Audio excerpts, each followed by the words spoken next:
রাঙ্গামাটির সাজেকে অগ্নিকাণ্ডের পরবর্তী পরিস্থিতি নিয়ে জানাতে আমাদের সাথে যোগ দিচ্ছেন আমাদের সহকর্মী সমীর মল্লিক। সমীর, সাজেকে পর্যটন কেন্দ্রে আগুনের ঘটনায় যে 5 সদস্যের কমিটি গঠন করা হয়েছে, কমিটি প্রাথমিকভাবে আগুন লাগার কারণ হিসেবে কিছু জানাতে পেরেছে কিনা?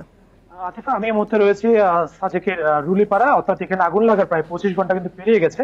এখন আসলে এখানকার পরিস্থিতি অনেকটাই বলা যায় স্বাভাবিক, এবং দুপুরের পর থেকে এখানে কিন্তু সাজেকে পর্যটকরা আসতে শুরু করেছে যা বলে জানিয়েছে আমাদের সাজেক রিসোর্ট মালিক সমিতির পক্ষ থেকে। এবং আপনি এখানে যে পরিস্থিতিটা দেখছেন, আসলে গতকাল ঠিক 12:30 থেকে 1টার মধ্যে কিন্তু সাজেকের ইতিহাসের সবচেয়ে বড় অগ্নি ঘটনাটি হয়েছে।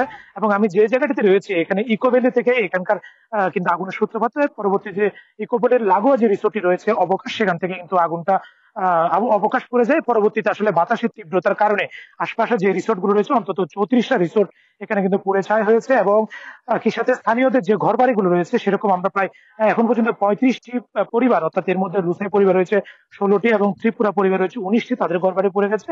একই সাথে 7টি রেস্টুরেন্ট এবং অন্তত 19টার মতো দোকান, অর্থাৎ সবকিছু মিলিয়ে সাজেকে অন্তত 50 কোটি টাকার ক্ষয়ক্ষতি হয়েছে বলে এখানকার রিসোর্ট মালিকদের পক্ষ থেকে দাবি করা হয়েছে। আপনি দেখছেন আসলে যে সমস্ত জায়গাগুলো পুড়েছে সেখানে তারা কিন্তু এখন পরিষ্কারের আসলে কাজটা শুরু করেছে, যেহেতু আগুনের একটা ভয়াবহ তাণ্ডব কিন্তু এখানে চালিয়েছে।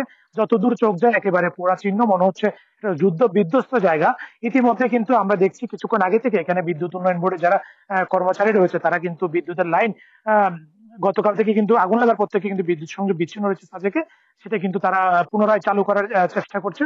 তবে এখন পর্যন্ত কবে নাগাদ সেই বিদ্যুতের লাইন চালু হবে সেটা। আর আপনি যে বিষয়টা জানতে চেয়েছেন যে আসলে আগুন লাগার কারণটা এখনো পর্যন্ত কিন্তু প্রশাসনের পক্ষ থেকে সুনির্দিষ্ট করে কোনো ধরনের কিন্তু সেটি বলা হয়নি। এবং 7 দিনের মধ্যে যে তদন্ত কমিটি প্রতিবেদন দিতে বলা হয়েছে, আমরা সকাল থেকে কিন্তু এখানে রয়েছে। এখনো পর্যন্ত তদন্ত কমিটি সশরীরে বা সরেজমিনে তাদের যে কাজ সেটা এখন পর্যন্ত শুরু করেনি, হয়তো তদন্তের পরে জানা যাবে। তবে প্রাথমিকভাবে ধারণা করা হচ্ছে যে শর্ট সার্কিট থেকে আগুনটা লেগেছে। এবং আগুনের ভয়াবহতা বেশি ছড়িয়ে পড়ার পিছনে হচ্ছে ফাগুন মাসে কিন্তু পাহাড়ে খুব বেশি বাতাস থাকে, এবং এটি বেশ উঁচু জায়গা হওয়ার কারণে সমুদ্র পৃষ্ঠ থেকে অন্তত 1800 ফুট উপরে হওয়ার কারণে এখানে কিন্তু বাতাসের তীব্রতাটা বেশি, যে কারণে আগুনটা খুব দ্রুত সময়ের মধ্যে কিন্তু ছড়িয়ে গেছে। এবং রুলিপাড়া যে সড়কটি রয়েছে, যে পাশে আগুন লেগেছে, এটা কিন্তু সড়ক পেরিয়ে অপর পাশে কিন্তু চলে গেছে, সেখানে কিন্তু আগুনের কারণে সেখানে বেশ কিছু। সমীর, আপনার কাছে আরেকটি বিষয় জানতে চাই যে 35টির মতো পরিবার পুরোপুরি নিঃস্ব হয়ে গেছে, তাদের সহায়তায় প্রশাসনের পক্ষ থেকে কি ধরনের পদক্ষেপ নেওয়া হয়েছে?